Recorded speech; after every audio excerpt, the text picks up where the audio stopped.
இந்த மாதிரி பன்னீர்ல ஒரு கிரேவி செஞ்சு பாருங்களேன். அவ்வளோ க்ரீமியா, அவ்வளோ டேஸ்ட்டா இருக்கும். ரொம்ப சிம்பிளான ப்ராசஸ் தான்.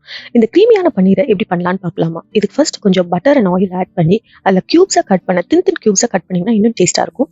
இந்த கியூப்ஸா கட் பண்ண பன்னீர், அனியன்ஸ் அண்ட் கேப்சிகம் இது எல்லாத்தையும் போட்டு நல்லா சாட்டே பண்ணுங்க. அது ஒரு கோல்டன் ப்ரவுன் வர வரைக்கும் மீடியம் ஃப்ளேம்ல சைட்ல சாட்டே ஆயிட்டு இருக்கட்டும்.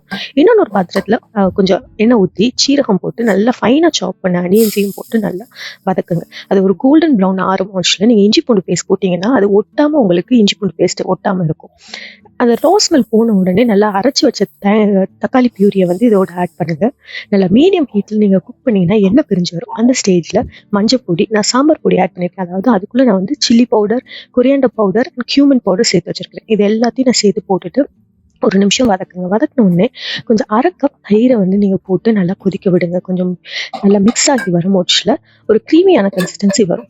அந்த டைம்ல நம்ம இந்த ஏற்கனவே சாட்டே பண்ண இந்த பன்னீரையும் நீங்க போட்டுட்டு நல்லா மீடியம் ஹீட்ல நல்லா குக் பண்ணுங்க. ஒரு 5 மினிட்ஸ் அது எல்லாமே அப்சர்வ் ஆகட்டும். அதோட கொஞ்சம் கஸ்தூரி மேத்திய நல்லா கிரஷ் பண்ணி போட்டுட்டு ஃபைனலா ஸ்ப்ரிங் ஆனியன்ஸ் போட்டீங்கன்னா உங்களுடைய கிரேவி சூப்பரா ரெடி ஆயிரும்.